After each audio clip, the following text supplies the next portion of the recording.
This video will demonstrate the proper installation of door graphics.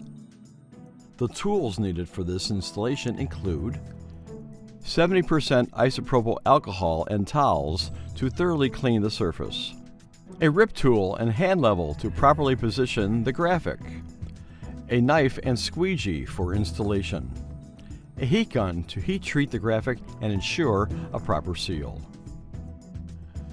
Thoroughly clean the surface using 70% isopropyl alcohol and towels, paying extra attention to the edges. It is also highly recommended that you remove door handles prior to installation. The rip tool allows you to slice through the backing without slicing through the graphic. Roll your graphic from the bottom up and peel away a corner of the backer. Use the rip tool to slice along the backing, creating a strip across the top of the graphic. Do your best to keep it straight and even.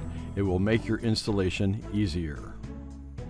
Place your graphic flush to the top of the door, allowing the graphic to extend past either side of the door. You'll be trimming later. With a firm arm on the graphic, remove the top strip of the backer and gently apply the top of the graphic to the door. Find a point on the graphic, usually text, to line up with your hand level. Adjust if necessary until the graphic is level. Before continuing with the first graphic, it's recommended to hold the second graphic up and make sure it finishes on either side. Roll the graphic up from the bottom and begin removing the backer from the top of the graphic, about 12 inches at a time. Keeping tension from the center down, begin applying the graphic by squeegeeing from the center out. Continue working your way down, applying the graphic with the squeegee, removing about 12 inches of the backer at a time.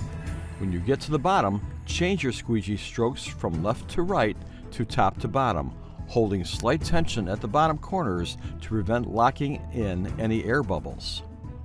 Repeat this process with the second panel, lining it up to overlap slightly with the first panel. Partially remove the top strip of the backer and tack the corner of the graphic into place, leaving your hands free to rotate the graphic into place. Once all of your points of registration are aligned, remove the rest of the top strip of the backer and begin applying with a squeegee from the center out, making sure all of your points are still aligned.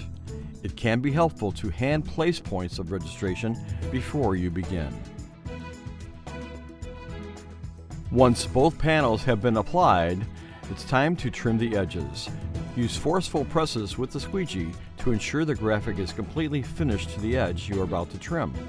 Using a fresh blade on the knife, make relief cuts around hard edges to allow the graphic to sink in around the hinges. Then, fine defined edges to guide your knife as you trim along the edges.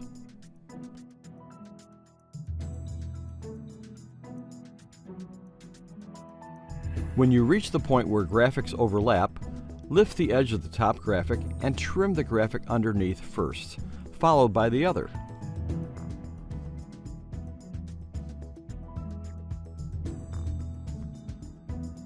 Use pressure with the squeegee to expose the edges around the hole for the doorknob. Then, carefully use your knife to cut along the edges. Doesn't have to be perfect, as most doorknobs will cover a good portion of the graphic once installed. To ensure permanent adhesion, apply heat to shrink the graphic and conform it to the texture of the door. Turn your heat gun up to at least 800 degrees and, keeping it about 3 to 4 inches from the door, slowly run the heat over the graphic, followed by a light swipe of the squeegee. Make sure never to point the heat directly at the squeegee. Rather, use the heat to create a path for the squeegee to follow. Pay closer attention to the edges of the door, as this is where the graphic would be most likely to lift.